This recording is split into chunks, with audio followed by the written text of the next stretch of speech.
अंगद निषाद नाम है सर। कहाँ के रहने वाले हैं? मुहाल जलकर खैरमा थाना बड़ा। और क्या मामला चल रहा है आपका? एक मामला कोई आया था बीच में, विवादित था लेखपालों के संदर्भ में, क्या कहना चाह रहे हैं उसमें? उसमें पहले तो मैं निर्दोष हूँ, ये आप लोग जान लें।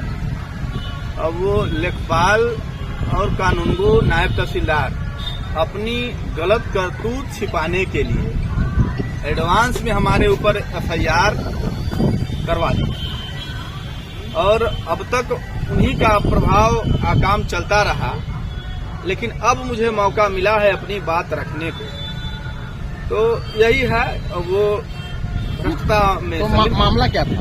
किस प्रकार से आपको फंसाया गया इस मामले में? मामला शुरू से आप लोग जान रहे हैं। एक मैं अपने यहाँ का समाज सेवक, जो कोई मेरे यहाँ आता है उनके लिए शक्ति अनुसार चलता हूँ। एक गरीब का मामला था जिनका पत्थर नसब था, धारा 24 के तहत आई 3 साल।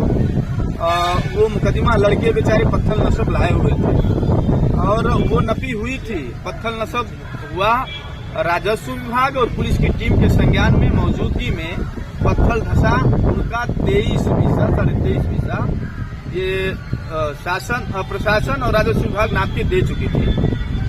उसके बाद जो जोते हुए थे खेत वो फिर तोड़ लिए और 3-4 कट्ठा अंदर चले गए।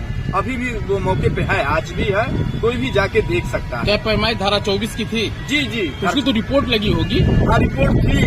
तो इन कर्मचारियों की गलती जो है शुरू में पकड़ लिए और वो गरीब परिवार है, अबला नारी भी है और मुझे देखा नहीं गया। मैं तन मन धन से उन सबों के मदद में लग गया। फिर मैं देखा कि जो 30 सालों से जोत रखे हैं उन गरीबों का, वो तो गलत है ही, ये अधिकारी और कर्मचारी भी उनके साथ गलत कर रहे हैं। जिन पर नाम लेकर के बोधित करेंगे तो स्पष्ट रूप से समझ में आएगा अधिकारी का भी। कर्मचारी जो है लेखपाल साहब और कानूनगो साहब, नायब तहसीलदार, ये तीनों मन से संलिप्त थे उस अत्याचारी उनके साथ जो गलत हुई है उसमें। ये लोग, मैं साफ खोल के बता दूं, 30,000 रुपया उस गरीब से लोग लिए हैं। शोषण मुझे परहेज नहीं होता है अपने जनता के साथ का, तो मैं कहा ठीक है 30,000 लिए, लेकिन 30 सालों से ये लोग भटक रहे हैं। कब्जाई हुई जमीन अगर 30,000 में मिल जाती है तो ठीक है भाई, ले लो तुम लोग, लेकिन 30,000 लेने के बाद भी उन्हीं के खिलाफ ये लोग रिपोर्ट लगा दिए, लेखपाल, कानूनगो और नायब तहसीलदार। यही है। अब आगे क्या बताएं कितना वो लोग शोषण हुए हैं। 3 साल मुकदमा लड़ने के बाद यहाँ तक आए थे, उसके बाद फिर ये तीनों शोषण कर लिए। 30,000 लोन लेने के बाद भी इन्हीं के खिलाफ रिपोर्ट लग गई। जब धारा 24 हुई और उनकी जमीन की पैमाइश हुई तो उनका रकबा पूरा करके दिए होंगे और जगह पे जहाँ जहाँ जरूरत समझेगा तहाँ पत्थर गाड़े होंगे। जी जी जी, तो ये सब जब एक पूरा कार्यक्रम हो गया तो उसके बाद आपको कहाँ लगा कि प्रशासन या राजस्व विभाग गलत काम कर रहा है? अगले ही दिन वो तोड़ दिया जाता है ना। किसके द्वारा? जो कब्जाए हुए हैं 30 साल से। 30 साल से वो बेचारा एक धुर नहीं जोतता था और जब जब मांगने जाता था तो बंदूक से गोली खाने की धमकी पाता था। और वो लोग राजनीतिक भी हैं, ग्राम सभा का राजनीति करते हैं। वो लोग हर पंचवर्षीय चुनाव आने पे ये कहते थे कि इस बार चाचा वोट दे दीजिए, इस बार बाबू वोट दे दो, मैं जीत जाऊंगा, दे दूंगा।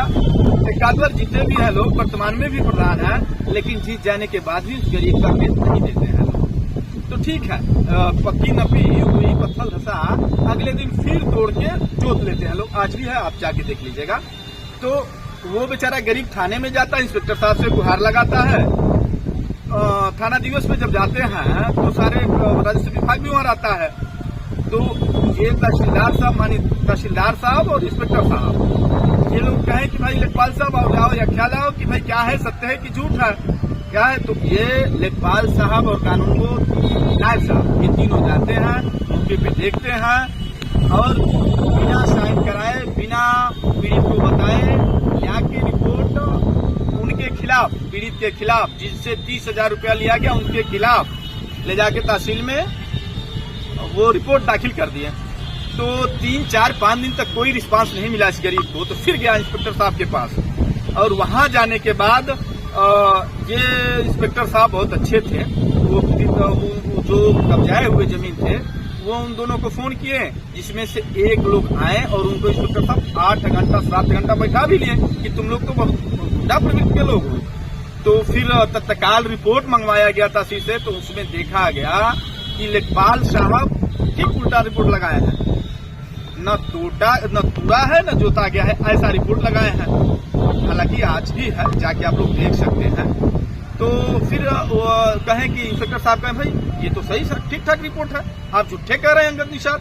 तो मैंने कहा ठीक है सर, मेरी बोलती बंद हो गई। जब रिपोर्ट के आधार पे काम होना है तो मेरी बोली बंद हो गई। 8 बजे, 8:30 बजे, 9 बजे रात को इंस्पेक्टर साहब छोड़ दिया उस दबंग को।